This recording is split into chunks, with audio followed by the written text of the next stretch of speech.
Perfect latte art starts with perfectly steamed milk. In this video, I'll show you how to create silky, smooth foam with 3 essential steps: air, heat, and angle.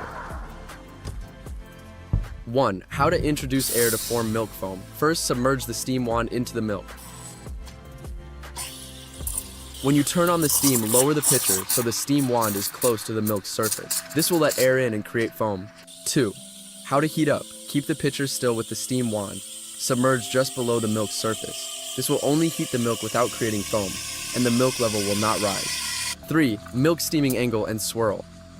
Tilt the pitcher to the right, positioning the steam wand slightly to the right of the milk's center. When you turn on the steam, a clockwise milk swirl will form. Tilt the pitcher to the left, positioning the steam wand slightly to the left of the milk's center. When you turn on the steam, a counterclockwise milk swirl will form. When the pitcher is held upright and the steam wand is placed in the center, turning on the steam won't create a milk swirl. Instead, the milk will churn chaotically. This results in incomplete air intake and a high chance of failure. Comparison of air intake levels for latte art. Insufficient or no air intake during steaming results in very thin foam. Latte art will easily blur, and the pattern will not be clear.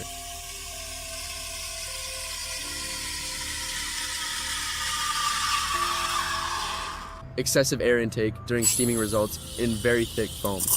The latte art will clump together and lack fluidity.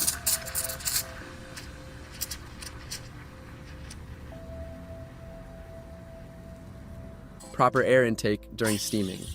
The latte art will be stable and fluid. There is no perfect air intake measurement. By experimenting with more and less air intake, you'll eventually find the right balance.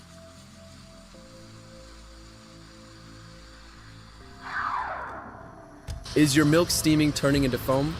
The 3 most common mistakes beginners make.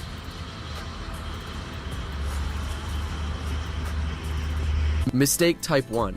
Before turning on the steam, placing the steam wand at the milk surface can cause too much air intake at once, leading to large bubbles.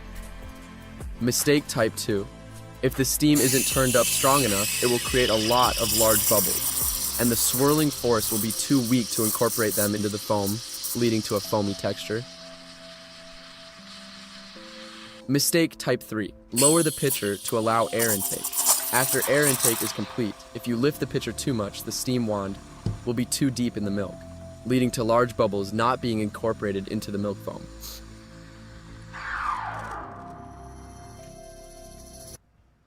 Summary. Step 1. Purge the steam wand by releasing steam once to remove any excess water. Step 2. Position the steam wand's tip just below the surface of the milk and tilt the pitcher so that the steam wand is angled towards one side. Step 3. After turning on the steam, lower the pitcher slightly to allow air intake. You'll hear a distinct hissing sound. Step 4. After air intake is complete, keep the pitcher still or lift it slightly to avoid more air intake. Feel the temperature with your hand and stop when it's warm enough. For latte art, avoid letting it get too hot.